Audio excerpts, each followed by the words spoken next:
गोदी खेलो न माधवा के गोदी खेलो न माधवा के जो खुदे उधर से खुदे नाम को उधर से करता है अरे सूरज जल जल जल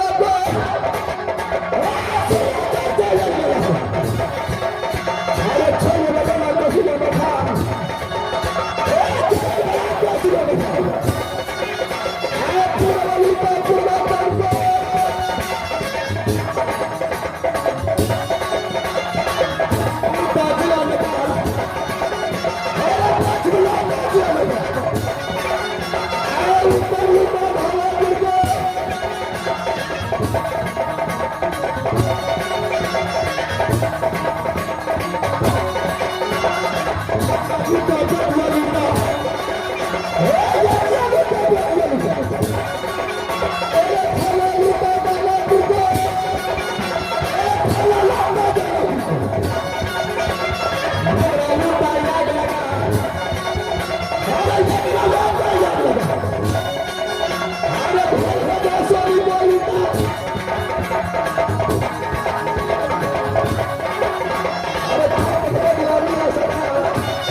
झगड़ा पैसा खोजो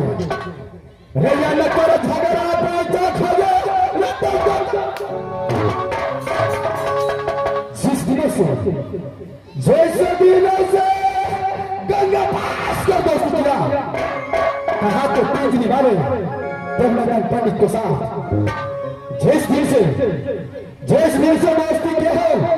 उस दिन से न जाने कितनों की लूट कर खड़े लेकिन आज अगर मेरा देश मेरे साथ रहता तो किसी की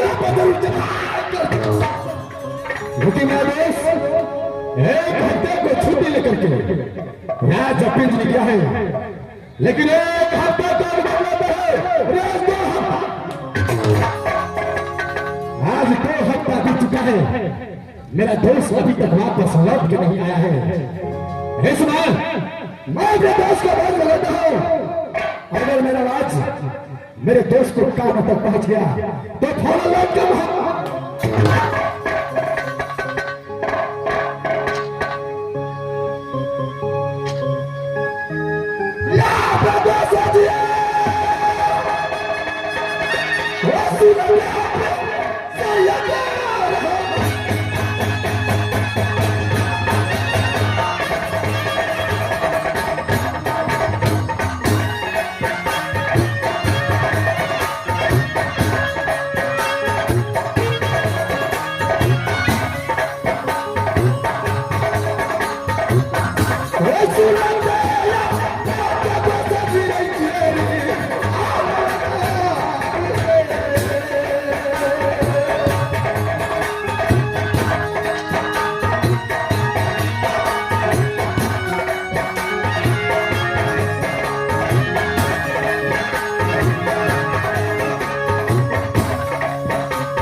There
भावना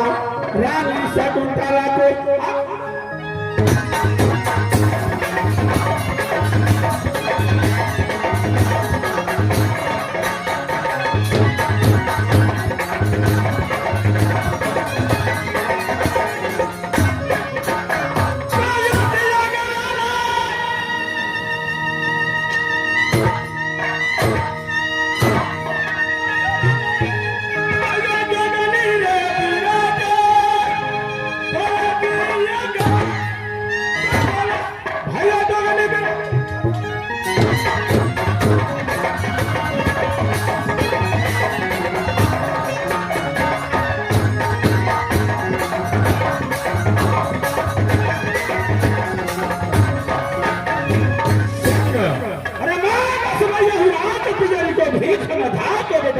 गोरी घेरा राहुल शकुंतला को खुद देवा करने अरे सुन लो करते लोग सुन लो करते लोग जी कोयल मेला की सुनो भगवान कोयल मेला की सुनो भगवान पूरा पूरा करते पूरा करते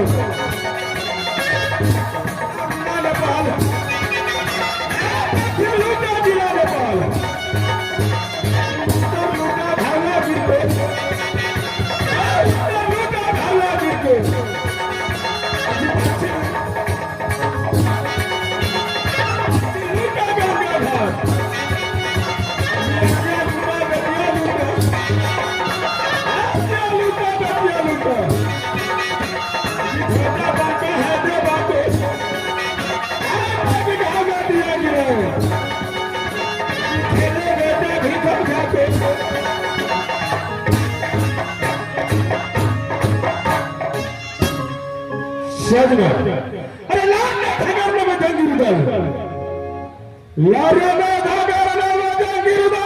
तो किला अरे ताकत में भर कर आते कनक जिसको लाखन सिंह करता लाख लगारी लाख बछारी